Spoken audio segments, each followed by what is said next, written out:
Hi, I'm Heather Macaulay Noel, author of Children of Light and Parallel Worlds, Nothing is as It Seems. And you're listening to How to Feel Better When Things Get Worse. With all the prayers in the world for peace, why haven't we accomplished this? What is peace, and what will truly perpetuate peace on earth? Let's begin with what peace is not. True peace is not a lack of conflict. True peace only occurs when we move beyond conflict in our own hearts and minds, and can truly feel at peace within ourselves and within our own lives. Is it possible we don't fully understand the technology of prayer? The most powerful prayer in the world is how you feel. If you want to experience peace in the world, you must first learn how to actively feel peaceful throughout the day. You must find peaceful ways out of conflict. If you want to see a harmless, loving world, you must be harmless in your actions and conversations with yourself and with others. Many people feel frustrated and helpless, as if their voice and prayers aren't being heard. But your prayers, in the form of your feelings, are heard. And if your prayers are feelings of anger and frustration and helplessness, you will receive more of what you've been praying for.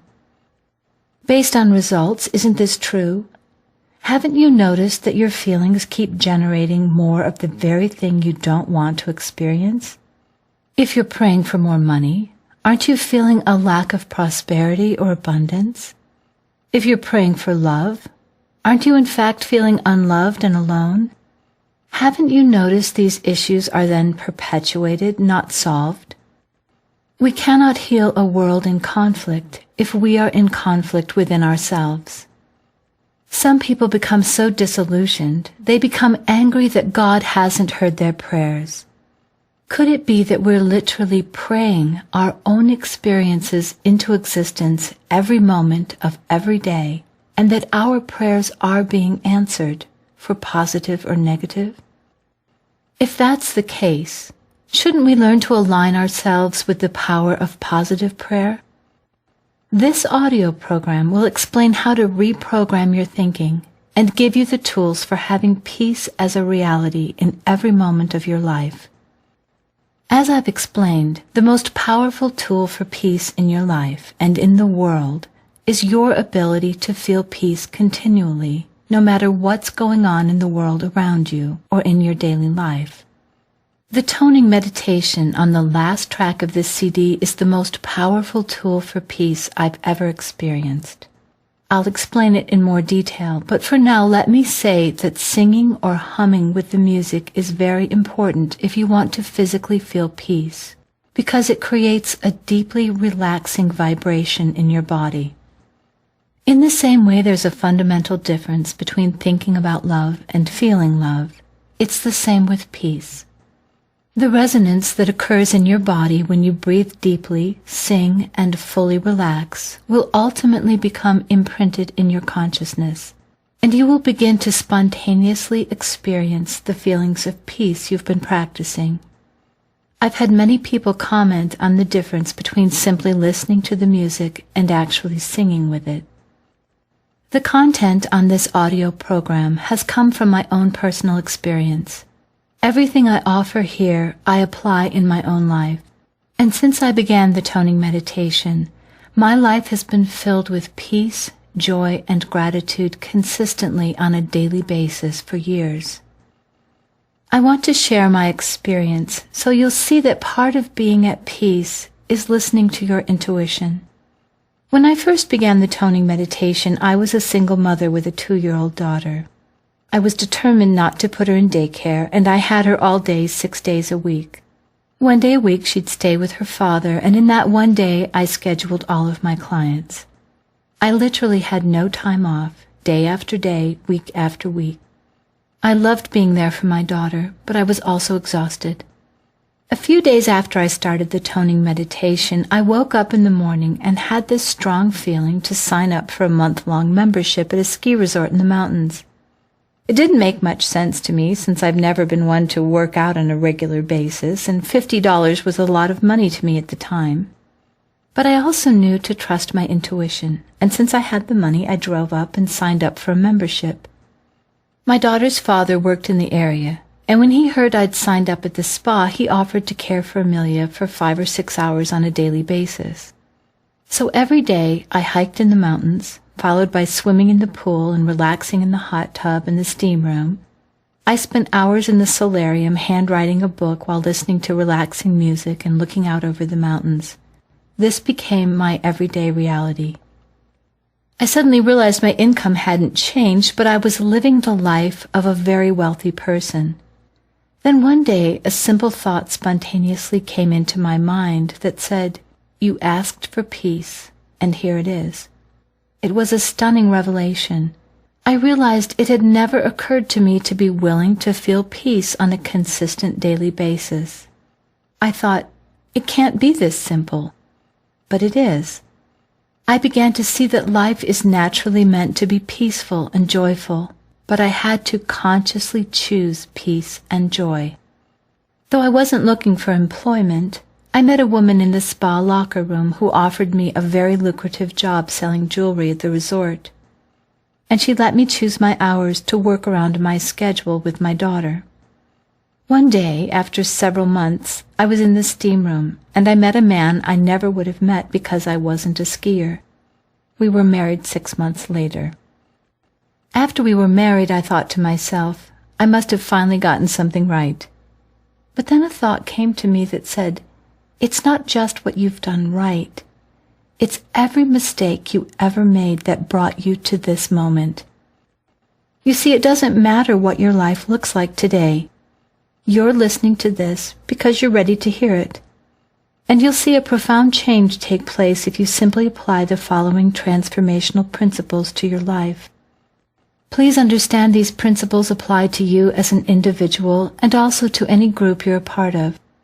It doesn't matter whether the group is gender-based, religious, ethnic, or anything else. Apply the principles and you'll have positive results and experiences. If you would like to start seeing answers instead of problems, you must first understand that everything you experience is filtered through your perception. In other words, your perception determines your experience, not the event itself. For instance, if you had 100 different people who had the same experience, there would be 100 different reactions, depending on individual perception, which is based on past beliefs and feelings. Look at your life and determine what % of your life is peaceful and joyful, and what % is problematic or chaotic. Now observe your thinking. What % of your thoughts are focused on happiness, love, and joy, and what % are focused on worry, anger, fear, or resentment? How often do you have little inner conversations where you argue your point and try to prove that you're right and they're wrong? Notice there's a direct correlation between the % of what you're thinking, believing, or feeling, which is positive or negative, and the % of positive or negative experiences in your life. A Course in Miracles says something to this effect. You either learn through love or fear. If you learn through love, your lessons will be joyful. If you learn through fear, your lessons will be painful. Either way, you're going to learn. So the question is this. Do you want to continue having painful experiences, or would you rather learn through joy? Most people believe in some sort of a higher power or God. Even those who say they don't believe in God may very easily embrace the statement from the Bible which simply defines God as love. Or they may think, I only believe in myself. God is defined as I am in the Bible. So if you believe in your own existence, you are, by definition, believing in God. This may not be how religions define God, but this is the broad definition for our purposes here.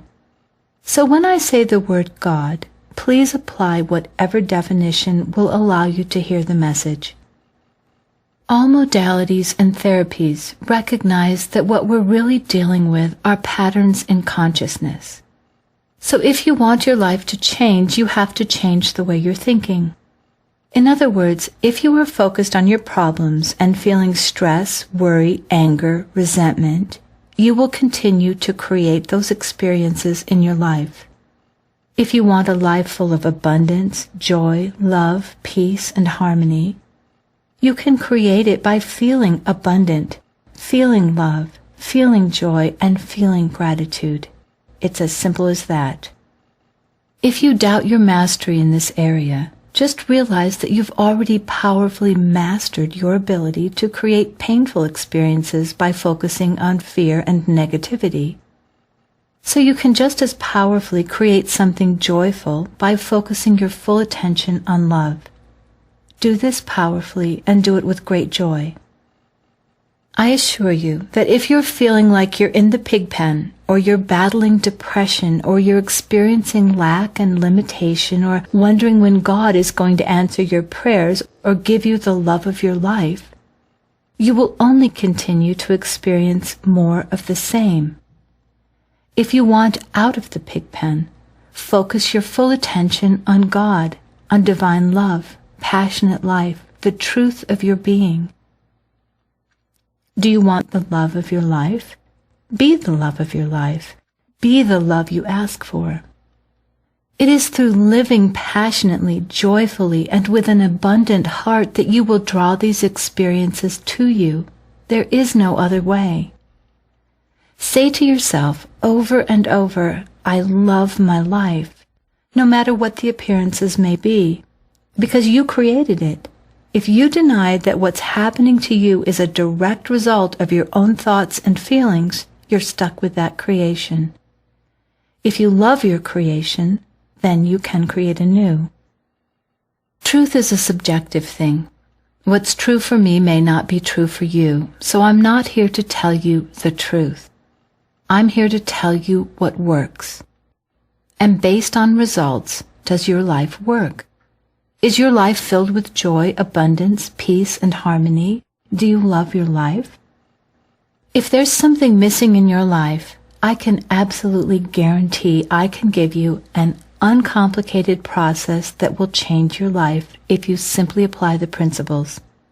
Use all of these ideas or just pick what works for you. It is impossible to apply the following ideas without experiencing positive change. So if you do not experience a positive change, it's because you are choosing the same fearful, worried, stressful thoughts and experiencing the same painful results. It's as simple as that. You can create joy or pain. Either way, you're going to learn. Make a commitment to yourself that you will listen to this audio program for 60 days and diligently apply the information. Doing this for 60 days will create a solid basis for a new way of thinking and feeling. Even if you only listen to a small portion of the CD, it will remind you to realign your thoughts, which will in turn begin to repattern your thinking.